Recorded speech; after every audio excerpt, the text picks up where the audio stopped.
Lake Umbagog, along the Maine-New Hampshire border, is home to a chironomid midge with an unusual egg-laying behavior. Beginning about 7 a.m. on calm mornings in mid to late June, female midges come drifting in over the lake with long strings of eggs hanging from the tips of their abdomens. Chironomids resemble small mosquitoes, but they don't bite. This is an adult female of the genus Stenochironomus. Males are often called fuzzbills because of their plumose antennae, which they use to detect the sound from a female's buzzing wings during the mating swarms. The family is hugely diverse in freshwater habitats, where their larvae comprise a large portion of the invertebrate fauna. Following pupation, adult flies emerge from the water to mate and lay eggs. The behavior of this Umbagog species is unlike any other we are familiar with, in that females extrude their eggs in flight into a long string which they eventually release into the water. As midges go, this species is rather large, but still only a few millimeters long.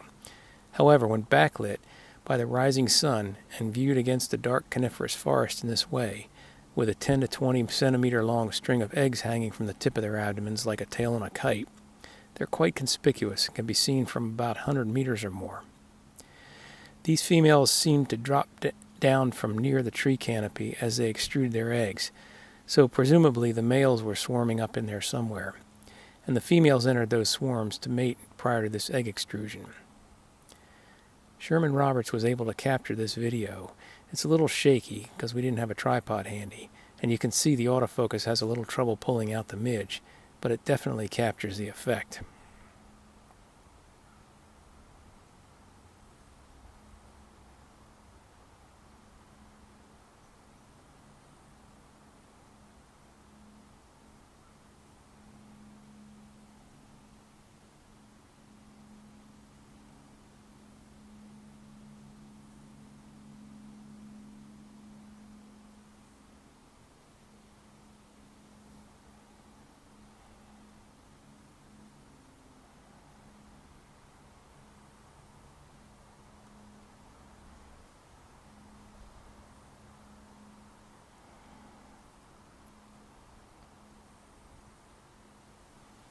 As Sherman shot the video from the bank, I was paddling around trying to shoot some stills. I got a number of fairly decent ones.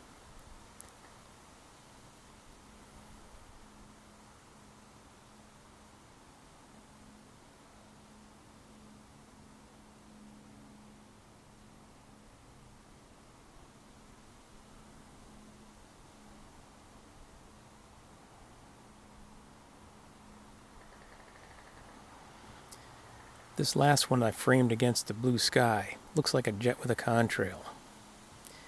We know this midge is an orthoclad, but we don't yet know the species, or even the genus, as the only specimens we have in hand are adult females, which cannot be reliably identified. So in an attempt to figure out what they are, I intercepted a couple of females that were about to release and put their eggs into a jar of water with the hope that we can rear them and figure out what species they are. This is one of the strings I intercepted in the jar of water. The gelatinous tube retains its integrity in the water, and the individual eggs can be seen within. This is a related species which also lays its eggs in tubes, but this one lays directly into the water. You can see the developing embryos here, which are only about 200 microns long. When they're ready to drop their eggs, the Umbagog orthoclads descend to the surface, and the eggs are released. Most females then fly off. This one had a little trouble getting back into the air. Notice the water surface is covered with water striders, who may be waiting for just such an opportunity to snag a prey item. This individual clearly made it back into the air. Later in the morning we saw individuals with shorter strings. These may have been ones that had already dropped most of their eggs on an earlier flight.